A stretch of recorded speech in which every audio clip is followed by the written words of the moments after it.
오늘 본문은 우리가 매년 두 번, 세 번 기념하는 성찬식을 세우시는 본문입니다. 당시 예수님에게는 이제 이 생에서 살아가실 날이 얼마 남지 않은 때였습니다. 왜냐하면 이제 식사를 마치시고 산에서 기도하신 후에는 잡히시고 재판을 받으시고 십자가에 못 박혀 돌아가시기 때문입니다. 어쩌면 예수님께서 이 세상에서 제자들과 함께 여유로운 시간을 보낼 수 있는 마지막 순간이었을 것입니다. 그 시간을 예수님은 유월절 만찬으로 선택하셨습니다. 그저 식사 아니면 그저 매년 보내는 시간이 아닙니다. 예수님에게는, 그리고 그 예수님을 믿는 모든 사람에게는 매우 특별한 시간이 됩니다. 예수님의 마지막 공동체 활동으로서 왜 예수님은 유월절 만찬을 선택하셨을까요? 이후 기도부터 십자가에 달리시기까지 매우 고독한 싸움을 싸우셔야 하는 예수님께서 마지막으로 자신들이 사랑하는 제자들을 앞에 두고 또 자신들이 자기가 구원할 많은 이들을 위해 예수님께서는 이 성만찬을 제정하셨습니다. 어떻게 보면 예수님께서는 이 예식을 위해서 또는 이 예식이 의미하는 바를 위해서 지금까지의 모든 사역을 쏟으셨다고 해도 과언이 아닙니다.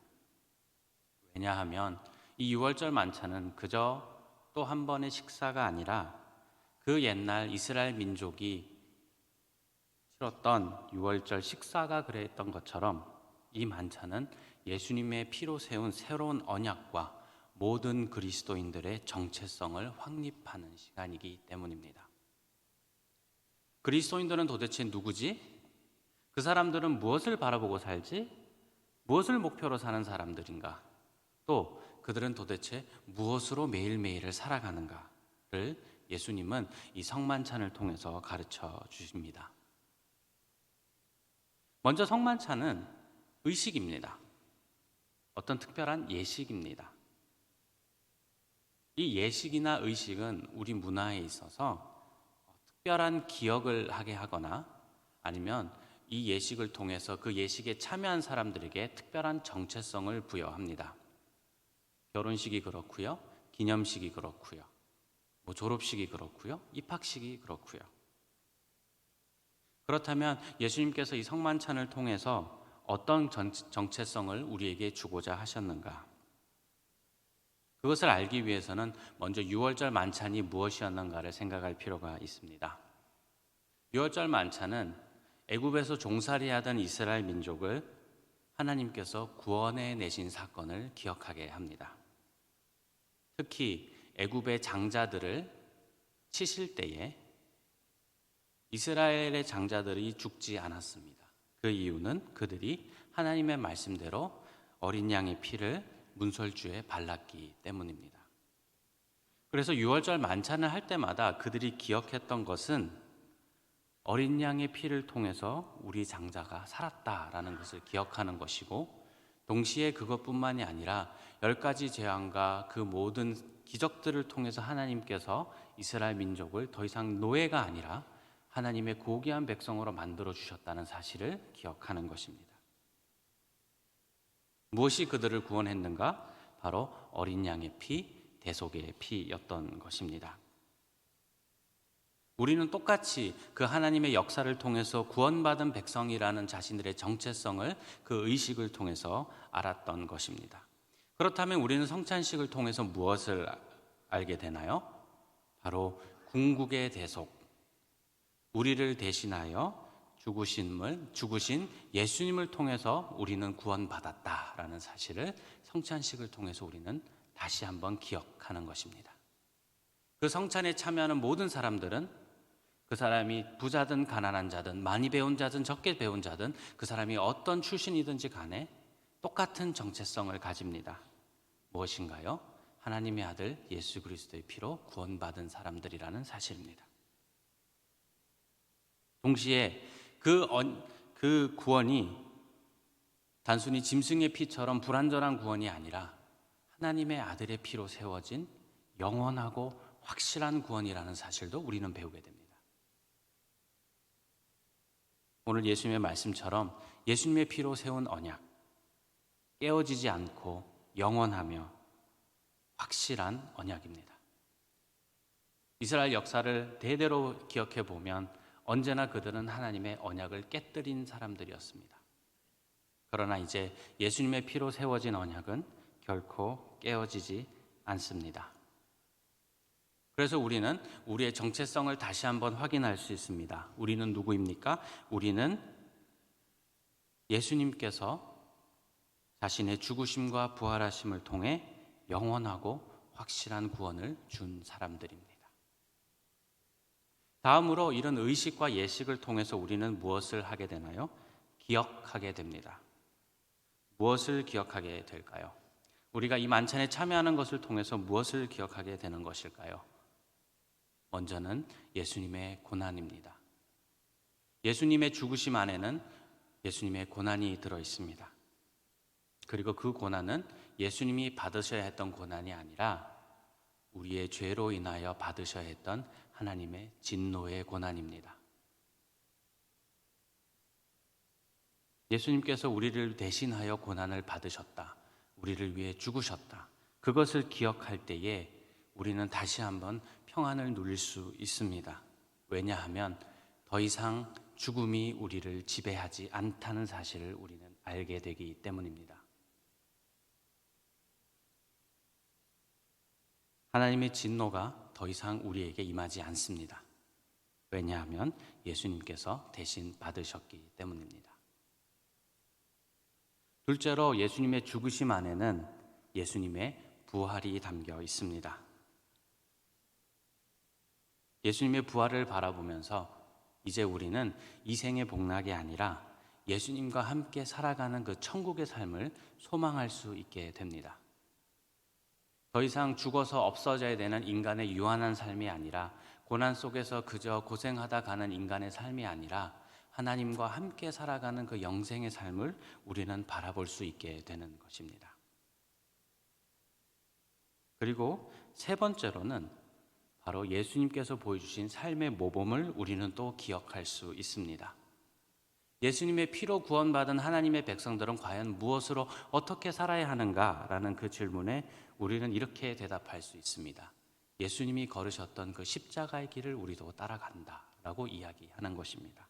그것은 다른 것이 아닙니다. 하나님의 말씀에 순종하고 주님과 동행하며 내 형제와 자매 그리고 내 이웃을 서로 사랑하면서 살아가는 것입니다.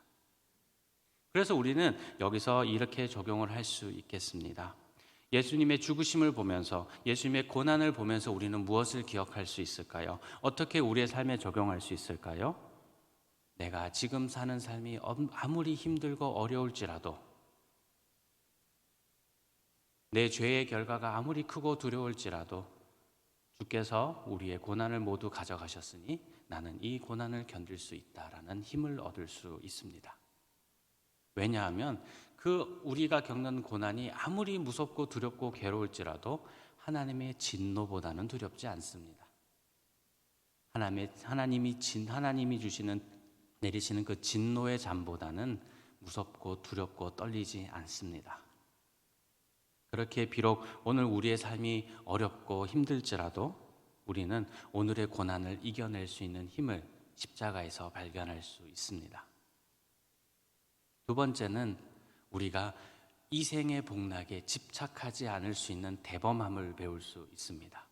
왜냐하면 우리의 진정한 복락은 천국의 소망이기 때문입니다. 하나님 안에서 살아가는, 예수님 안에서 살아가는 그 영생의 복락이 우리가 진정으로 바라봐야 될 소망이고 목표입니다. 그렇다면 오늘 내가 조금이라도 더 욕심을 내서 살아보겠다고 이 생에서 아둥바둥하지 않아도 됩니다. 내가 그것을 세워놓은 이 생의 목표를 이루지 못했다고 해서 화를 내거나 짜증을 내거나 그것 때문에 괴로워하지 않아도 됩니다. 이번에 안 되면 다음에 하면 됩니다. 왜냐하면 이미 우리가 이루어야 될 가장 큰 복락인 하나님과 하는 천국의 삶을 이미 예수님을 통해 우리는 받고 있기 때문입니다. 세 번째로는 우리가 그 기억함을 통해서 바로 하나님의 백성으로 살아가야 할 책임을 기억하게 됩니다.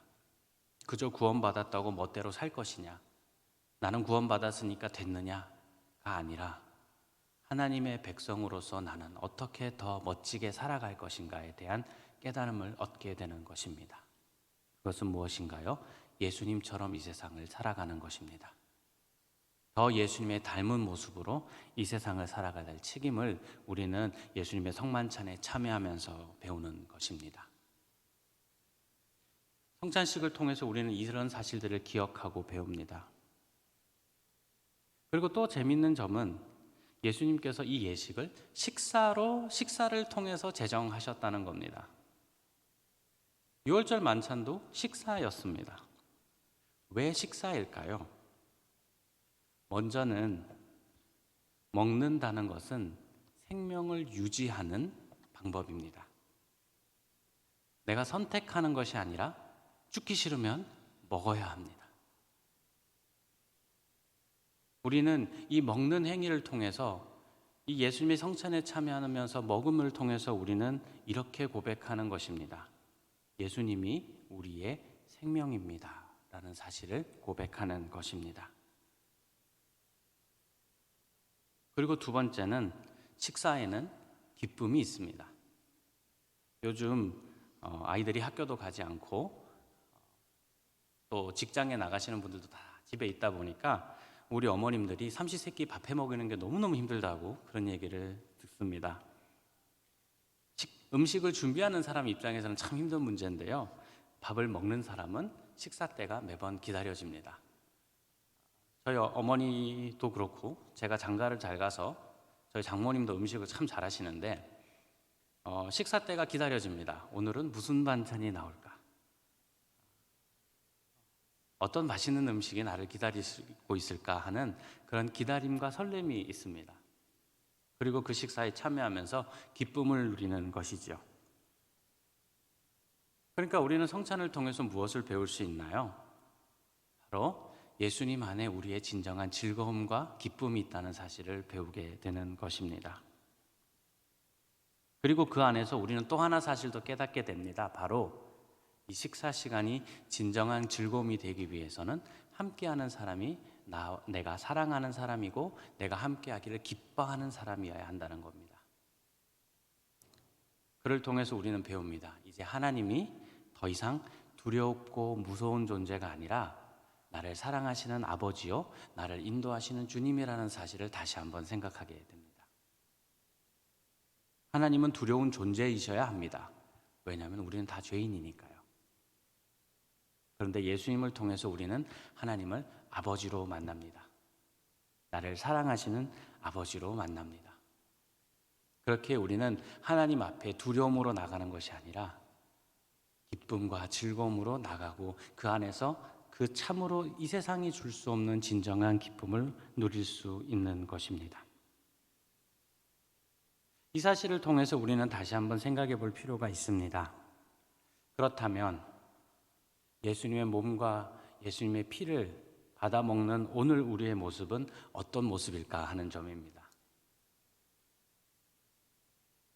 쫄쫄쫄 굶어가지고 기아처럼 하나님 앞에 나와서 주님을 만나고 계신가요? 아니면 정말 사랑하는 연인이 즐거운 곳에 가서 좋은 레스토랑에 가서 정말 즐겁게 대화하면서 그 시간을 즐기는 것처럼 하나님을 만나고 계신가요? 아니면 아무리 좋은 음식이라도 안 먹겠다고 떼를 쓰는 아이처럼 입을 닫고 고개를 돌리고 계신가요? 아니면 정말 미식가처럼 이 말씀과 하나님의 은혜에 무엇이 담겨 있는가 한 점 한 점 재료는 어떻고 요리는 어떻게 되었고 이런 걸 따지면서 정말 한 점 한 점을 음미하시는 분이신가요? 우리는 인정합니다. 예수님께서는 우리의 생명이십니다. 예수님이 없으면 우리는 살 수 없습니다. 그럼 우리는 무엇을 해야 하나요? 예수님을 매일 기억해야 합니다. 언제 그렇게 해야 하나요? 언제 예수님이 필요한가요? 아니죠. 반대로 묻겠습니다. 예수님이 필요 없는 시간이 단 1분 1초라도 있으신가요? 없습니다. 우리는 매일 십자가 앞에서 울고 기뻐할 수 있는 그리스도인입니다. 십자가는 분명히 우리의 죄를 낱낱이 비출 겁니다. 그러나 동시에 너무나 큰 위로를 줄 것입니다. 왜냐하면 예수님께서 오늘 말씀하신 것처럼 그 모든 것을 지고 가셨기 때문입니다. 성찬을 통해서 우리는 배웠습니다. 예수님 없으면 우리는 살 수 없다. 그렇다면 어떻게 해야 할까요? 예수님은 성찬식을 통해서 말씀하십니다. 내가 너희의 생명이다. 내가 너희의 소망이다. 내가 너희가 살아갈 길이다. 라고 말씀하십니다. 그것을 매일 수시로 기억하면서 살아가는 성도의 삶은 어떠할까요? 그것을 기억하기 위해 우리는 무엇을 해야 할까요? 말씀과 기도로 매일 나의 삶을 채워가는 것입니다. 그런데 그렇게 예수님을 매일매일 기억하는 성도의 삶은 어떨까요? 그것이 부담스럽고 그것이 괴롭고 괜히 답답하고 그럴까요? 아닙니다. 예수님을 유일한 소망으로 알고 내 삶의 진정한 기쁨으로 알고 그렇게 예수님을 닮은 삶을 매일매일 살아나고 있는 자신의 삶을 가지고 있는 사람이라면 오늘 내가 직장과 학교나 아니면 가정에서 정직하고 성실하게 살아간다면 그 삶이 명예로울 겁니다.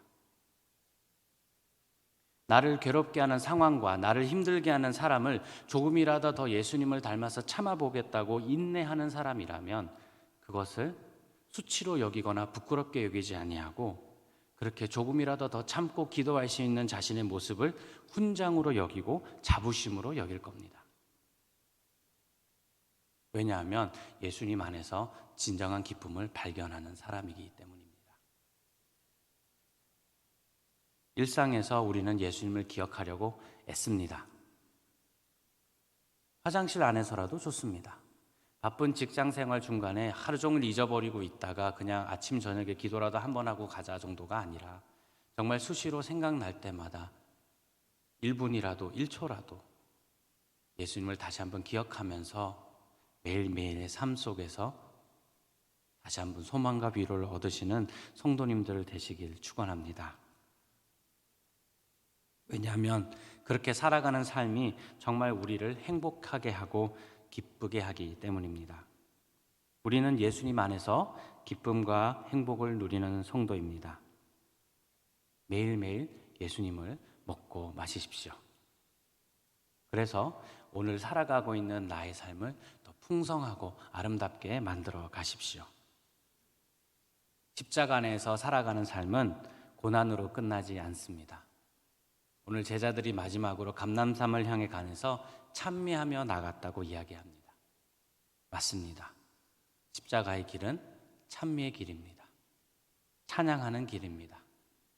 우리 성도님들 모두에게 이 고난주간 다시 한번 예수님을 기억하겠다고 매일매일 생각하겠다고 다짐하시면서 그 찬양하는 삶이 풍성하고 가득하시기를 주님의 이름으로 축원합니다.